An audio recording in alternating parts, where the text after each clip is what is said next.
tú, si eres antisistema, si piensas que este mundo debería estallar, que la gente es idiota por dejarse manejar, esto te podría interesar.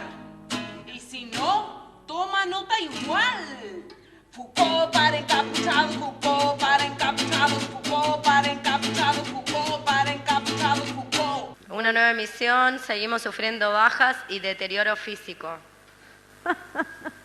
Foucault para encapuchados, esta tarde, este día, esta noche, a la hora que usted quiera, va a estar aquí. Muy bien. Tenemos un comunicado. Un comunicado entregado por el gobierno. Este es el gobierno transandino que gobierna todo Sudamérica y nos hace llegar el gran juego de la guerra civil. Son 10 reglas que paso a leer. Regla número 1. Hasta nueva orden, todos sus derechos quedan suspendidos.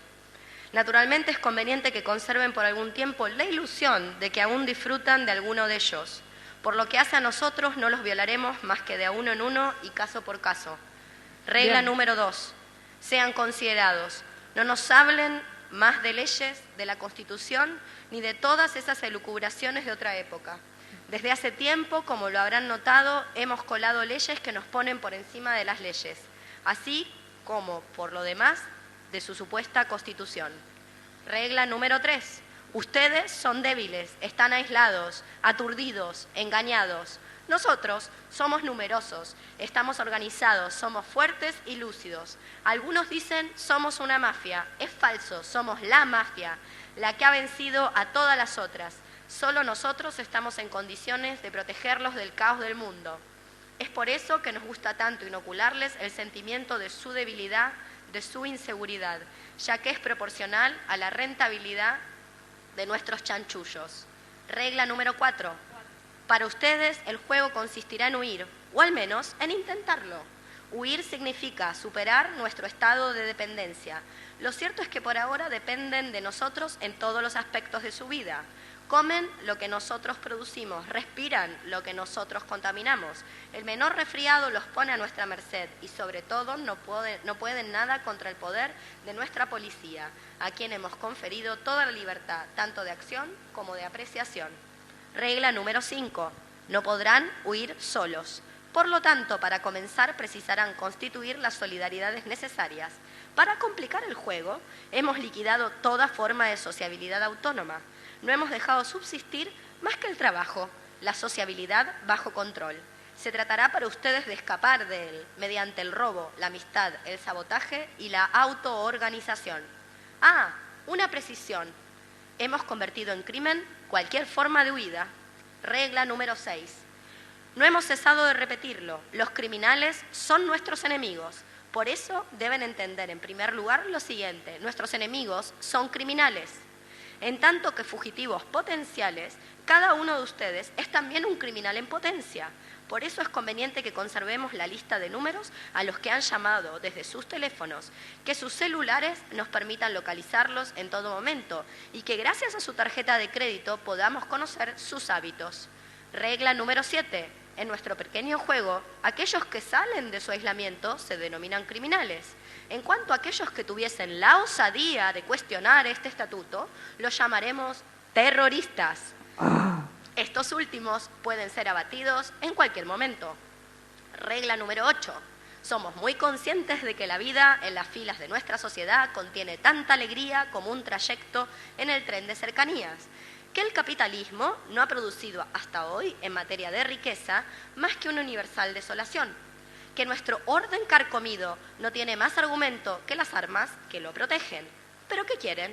Es así, los hemos desarmado mental, física y ahora detentamos el monopolio de aquello que les prohibimos, la violencia, las complicidades y la posibilidad de aparición. Francamente, si estuviesen en nuestra posición, ¿harían otra cosa? Regla número 9. Conocerán la prisión. Regla número 10. No hay más reglas, todos los golpes están permitidos. Bueno, el gran juego de la guerra civil enviado por el gobierno transandino de Sudacalandia, para que les quede claro cómo jugar. A jugar. A jugar. Suerte en el juego. Y sí. Estamos en Foucault para encapuchados en esta edición, cuarta edición ya. Edición vespertina. Edición vespertina. Y traemos a dos grandes autores esta Dos tarde, grandes ¿no? jugadores. O sea, para Jugadores, aprender a eso. jugar en este juego, Jugadores. hemos traído a dos grandes hacedores de juegos como para profanar lo sagrado, que son los filósofos Deleuze y Guattari. En realidad, filósofo Gilles Deleuze y Félix Guattari, que era su coequiper, que más que filósofo quizás le podríamos decir un esquizoanalista. Bueno, ambos dos fueron un Big Bang epistemológico en lo que se llamó el movimiento antipsiquiátrico o antipsicoanalítico. Y a mí me gustaría que hoy repasemos una suerte de conceptos, no todo, porque su obra es muy extensa y muy abundante, pero algunos conceptos. Estos dos amigos, Deleuze y Guattari, también fueron muy amigos de nuestro profeta, a quien no tenemos que olvidar en ningún momento, nuestro Dios, el señor Michel Foucault, a quien pueden estar viendo ahora en imágenes. Gracias a nuestro operador que lo está ahí transmitiendo. Hermoso. Entonces, bueno, si querés, encapuchada, Por supuesto. repasamos los Hay conceptos. preguntas que contestar. Hay preguntas. Y Deleuze y Guattari nos van a responder, ¿no? Bueno, te través las voy a de ti, que responder. se van a corporizar a través mío. Sí, por el poder de Foucault. Sí. Entonces, para empezar, ¿por cuál concepto reemplazan Deleuze y Guattari el de ideología? Bien, Guattari, especialmente Guattari, nunca va a hablar de ideología, siempre va a hablar de subjetivización o subjetivación, como le quieran decir, y de subjetividad. Un concepto que ambos dos comparten en esa escritura conjunta. No se trataría tanto de un problema de ideología y de falsa conciencia que una clase oprimida debiera, a partir de la lucha y de la opresión, adquirir, sino de la producción a escala industrial, global, centralizada, de una suerte de subjetividad propia y característica y solidaria a algo que hemos de denominar, ya no a partir de Deleuze, bueno, en realidad sí a partir de Deleuze y Guattari, pero con un ayornamiento propiamente nuestro, de las encapuchadas, que es el heterocapitalismo global cognitivo, que tiene que ver con el individuo colocado, creo que eso tiene que ver con tu siguiente pregunta, el individuo colocado a la altura de terminal de consumición o de consumo de subjetividad. Es decir, algo que el marketing ha entendido perfectamente bien, que si queremos que la gente se autocontrole, lo que hay que hacer es que desee ciertas cuestiones. Entonces, que hay que operar a la altura de los deseos, es decir, a la altura de la subjetividad. La subjetividad, entonces, se produce como una manufactura, como la energía, como otras producciones. De hecho, Deleuze y Guattari van a decir que son la materia prima por excelencia del capitalismo, de las fuerzas productoras del heterocapitalismo más desarrollado. Entonces, desear destruir todo este sistema, por ejemplo, ¿qué pasa con ese deseo? Vamos ya entonces, vos querés ir ya ahí al punto, así, típica encapuchada, quiere ir al punto. Sí, Deleuze y Guattari te dirían que la lucha tiene que ver hoy no solamente con un enemigo externo que radicaliza en formas antagónicas de oposición, lo que Foucault llamaría el despliegue de las fuerzas del poder, por ejemplo, el tanque al que le tiramos la molotov, lo cual es muy concreto y claro, como por ejemplo el rati al que hay que matar, sino que el enemigo es interior. El enemigo está dentro de nosotras, en nuestras aliadas. De hecho, ellos tienen una frase preciosa que es la insistente encarnación de las formas dominantes de vida. En realidad la lucha radica en cómo vivimos nuestra vida hoy. Tienen un texto muy interesante que recomiendo, que es de Guattari, que se llama Psicoanálisis e Ideología, justamente, que es una crítica a estas dos posturas, donde va a hablar de todas las formas microfascistas de los movimientos sociales y cómo efectivamente no alcanza con ponerse una capucha o vestirse de negro para modificar esas formas de subjetivación. Justamente porque La subjetivización o esta subjetividad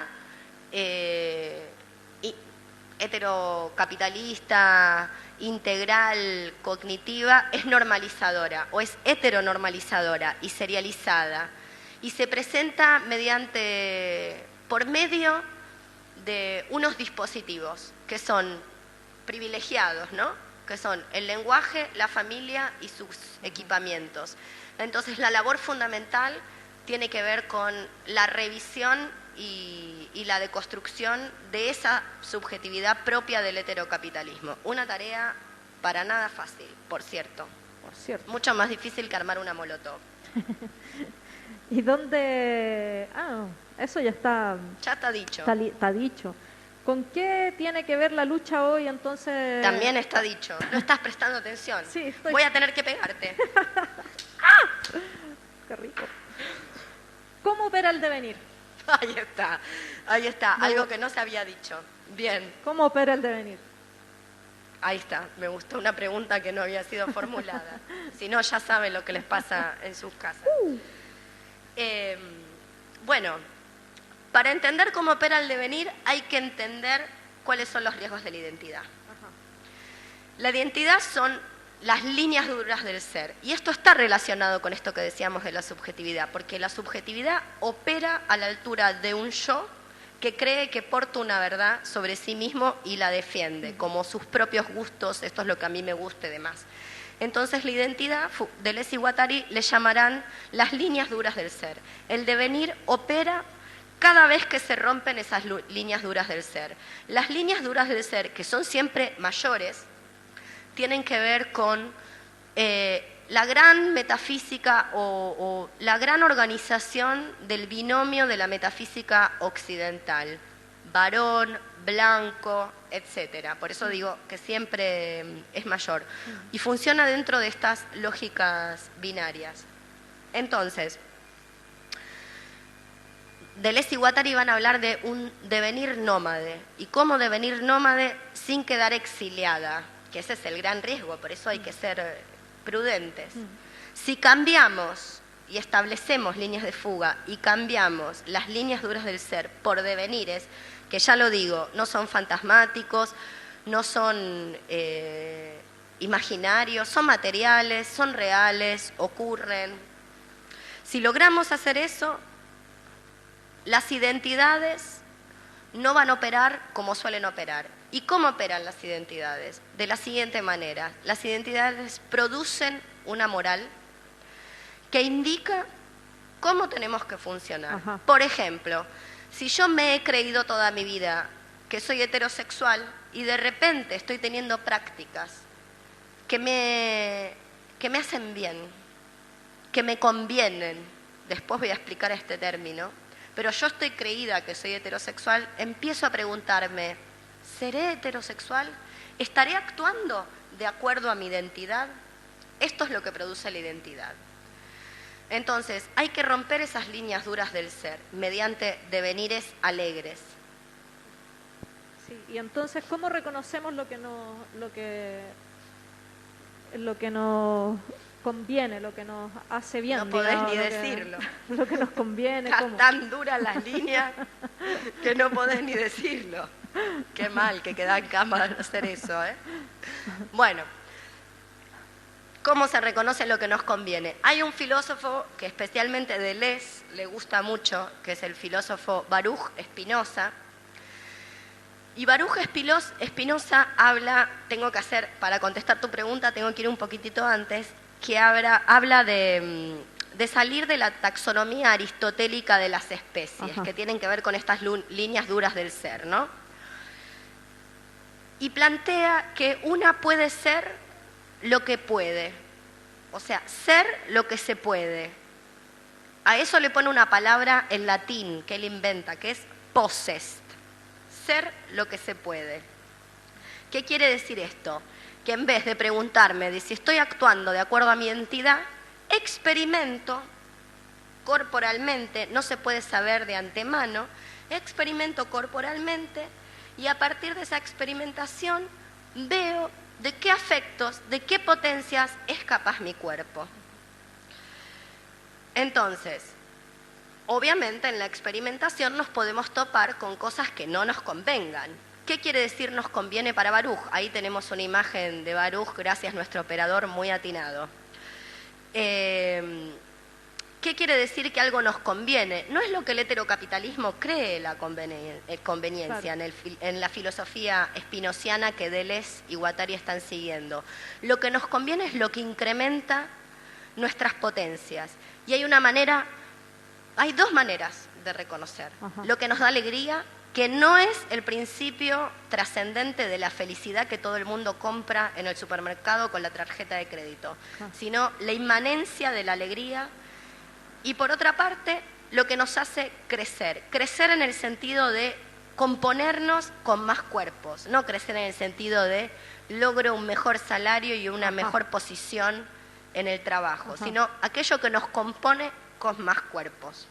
Eso es lo que nos conviene. O sea, un buen detector de si estamos atrapadas por las pasiones tristes que puede ser el sacrificio de la militancia, como estamos viendo ahora encarnado en esta producción, gran sacrificio mediático de todas las presentes y de nuestros queridos operadores, o si estamos atrapadas por el sacrificio del trabajo del heterocapitalismo, o si estamos en realidad exultantes de pasiones alegres que nos compongan e incrementen nuestras potencias.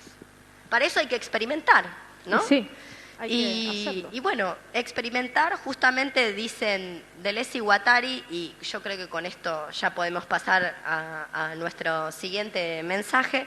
Experimentar, dicen, significa no reducir la experiencia a lo que socialmente se nos ha dado. Es casi oracular. Experimentar significa no reducir la experiencia a lo que socialmente se nos ha dado. Ajá. O sea, bueno, todo dicho. Hay que convenir con una, digamos, hasta donde pueda, hasta donde quiera, hasta donde desee. Bueno, no, todo mal entendiste. En realidad esto es así. Mira, con una no, múltiple. Siempre hay que buscar la multiplicidad. Hay que salir del una y no lo que deseas. Hay que desconfiar del deseo. Hay que construir un nuevo deseo que destruya ese deseo que pusiste en duda previamente, porque es probable que lo que deseas y defendés como tu propio deseo sea la producción en serie, centralizada, gestionada imperialmente por el heterocapitalismo global cognitivo de una subjetividad que en realidad no tiene nada que ver con aquello que hará crecer e incrementará tus potencias al nivel de la afectación con más cuerpos. Y eso está directamente relacionado con las líneas duras del ser y la identidad, ¿no? Exactamente. Que, bueno, como por ejemplo, soy heterosexual porque me gusta. Claro. Bueno, hay que experimentar, dirían Deleuze y Guattari. Hay que romper esas líneas duras del ser. Bien, bien. Yo tengo acá un mensaje, que creo que la va a querer leer nuestra encapuchada, de Microfísica del Poder, un mensaje que nos envía nuestro dios Foucault, a quien podemos ver en pantalla en estos momentos. Bien, dice así, este es un honor muy grande. El poder no está localizado en el aparato del Estado y que nada cambiará en la sociedad si no se transforman los mecanismos de poder que funcionan fuera de los aparatos de Estado, por debajo de ellos, a su lado, de una manera mucho más minuciosa, cotidiana. Si se consiguen modificar estas relaciones o hacer intolerables los efectos del poder que en ellas se propagan, se dificultará enormemente el funcionamiento de los aparatos del Estado. No se podrá reconstituir la imagen del aparato de Estado en el interior de los movimientos revolucionarios. Maravilloso, maravilloso. Bueno, ¿les parece si cantamos una canción? Cantemos, por favor. Una canción para, bueno, celebrar que estamos aquí reunidas, alabar a Foucault. Alabar. Alabado sea Foucault. Vamos. Foucault te lo señala, te apunta con el dedo, te dice lo que importa y a ti te importa un bledo. ¿Qué más te da si eres como ellos, un ciudadano, un biletero? Tu destino es el que tú tú decides para ti, como encapuchado eliges para ti, ya no ser hetero. Foucault es la posta, date cuenta. Foucault es la posta, la cola abierta. Foucault es así, así seguirá, ya te cambiará. Foucault es la posta, date cuenta. Foucault es la posta, la cola abierta. Foucault es así, así seguirá, ya te entrará. Y así vamos terminando este cuarto capítulo de Foucault para encapuchados. Nos vemos de vuelta.